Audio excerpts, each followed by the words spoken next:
აზერბაიჯანი მორიგი საერთაშორისო სკანდალის ეპიცენტრშია, რითაც კიდევ ერთხელ დასტურდება გავრცელებული მოსაზრება. სადაც არის კონფლიქტი, სისხლი და აგრესია, იქ აუცილებლად იკვეთება ოფიციალური ბაქოს კვალი. მაშინ, როცა ალიევის რეჟიმი ცდილობს მსოფლიოს თავი მშვიდობის ეპოქის მომხრედ წარუდგინოს და ტრამპის გეგმის ფარგლებში ღაზაში სტაბილიზაციის ან სამშვიდობო ძალებში ადგილსაც კი უმიზნებს, COP30-ის ფარგლებში საერთაშორისო ორგანიზაცია Oil Change International აზერბაიჯანს ღაზაში მიმდინარე გენოციდში მონაწილეობისთვის პირდაპირ ადანაშაულებს. ანგარიშის თანახმად, 2023 წლის ნოემბრიდან 2025 წლის ოქტომბრამდე პერიოდში ისრაელში იმპორტირებული ნედლი ნავთობის ლომის წილი 70% აზერბაიჯანსა და ყაზახეთზე მოდის.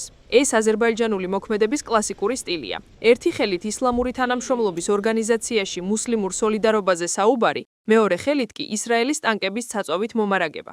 ანგარიში ადასტურებს, რომ აზერბაიჯანული ნავთობი თურქეთის გავლით ბაქო თბილისი ჯეიხანის მილსადენით ამღწევდა ისრაელამდე. მიუხედავად იმისა, რომ დოკუმენტებში წარმოშობის ქვეყნა თურქეთი იყო მითითებული, რეალურად მიწოდებული ნავთობი აზერბაიჯანული იყო. რაც შეეხება ყაზახურ ნავთობს, ის რუსეთში კასპიის მილსადენის კონსორციუმის გავლით ხვდებოდა, საიდანაც შავი ზღვის პორტებით ისრაელში იგზავნებოდა. თუმცა დოკუმენტურად ტვირთი რუსულად ფორმდებოდა, 56 პარტიიდან 55 რეალურად ყაზახური ნედლი ნავთობი იყო. ისრაელისთვის გადამუშავებული ნავთობის მიმწოდებლების შორის კი ლიდერობენ რუსეთი, საბერძნეთი და აშშ.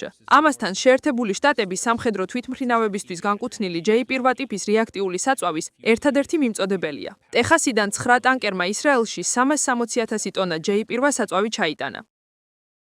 ქვეყნები, რომლებმაც აღნიშნულ პერიოდში ისრაელს საწვავი მიაწოდეს, ამას აკეთებდნენ იმის სრული გააზრებით, თუ რა სისასტიკეს ჩადიოდა ისრაელი.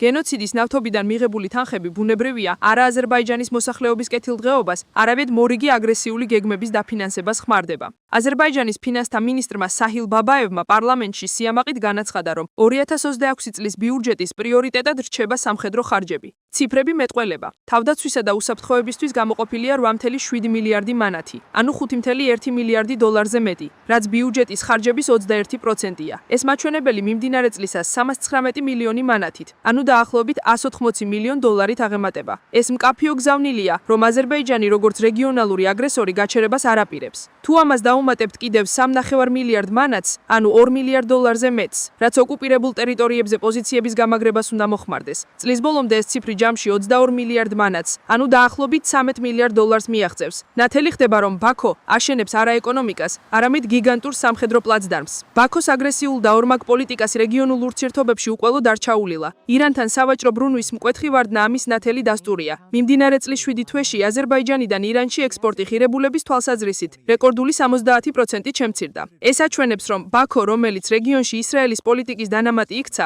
დობას კარგავს უშუალოდ მეზობლების წრეშიც.